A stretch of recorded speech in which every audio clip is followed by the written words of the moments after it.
God bless you, everybody. Good morning. Still worth reshaping. Our devotional text comes out of Psalm 66, verses 10 through 12, reading from the Living Bible. The word of the Lord tells us, "You have purified us with fire, O Lord, like silver in a crucible or crucible. You capture us in your net and laid great burdens on our backs. You sent troops to ride across our broken bodies. We went through fire and flood, but in the end, you brought us into wealth and great abundance." Wow, that is truly a blessing.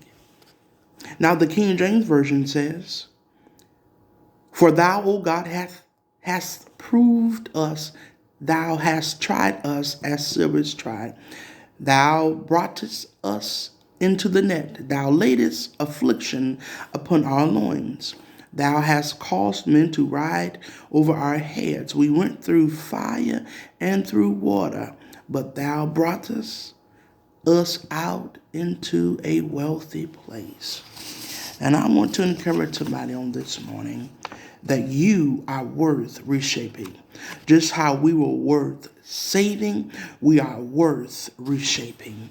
And when we look at the word reshape here, reshape means to shape or form something differently or again. God had to reshape us on his anvil. And an anvil, people of God, an anvil is a heavy steel or iron block with a flat top, conveyed sides, and typically pointed in to which metal can be. Now, and it is also used for shaping. And how you're able to shape things is by hammering. That's how you're able to shape things, by hammering. But we know God formed us in our mother's womb. And many of us, we go through testing, we go through trials, we go through tribulations. And what we go through is for a reason and for a purpose. Many of us, we had to go through some refilling, some renourishing, replenishing. We had to go through some remodeling. We had to go through some transforming.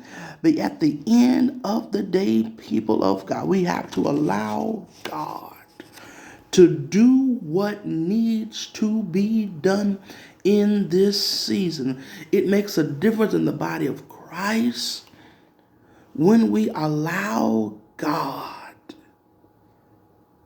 to shape us, to reform us, and to make us whole again.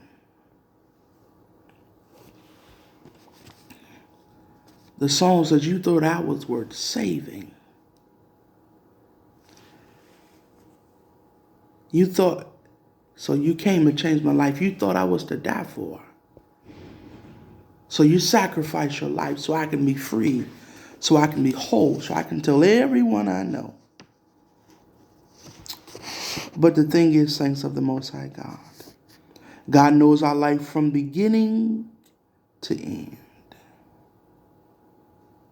We cannot escape what we're going through. We cannot escape or run away from God when times get hard. God keeps his tools. And the thing that a good blacksmith keeps his tools in shape. So does God. God places us on his anvil. And that lets us know that God thinks we are still worth reshaping.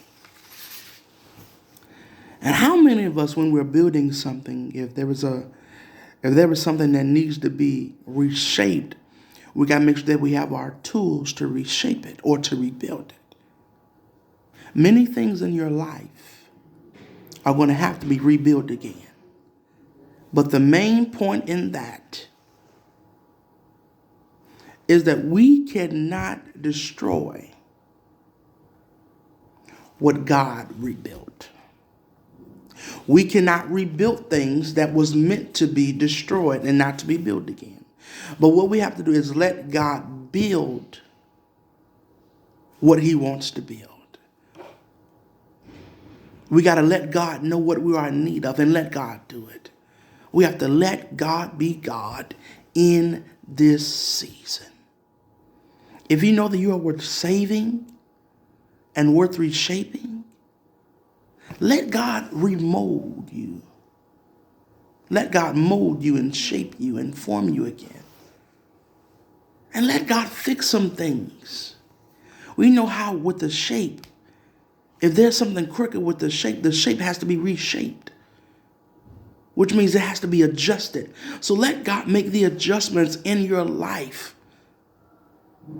If you're asking for adjustments, let God make the adjustments. But don't fix what you ask God to adjust.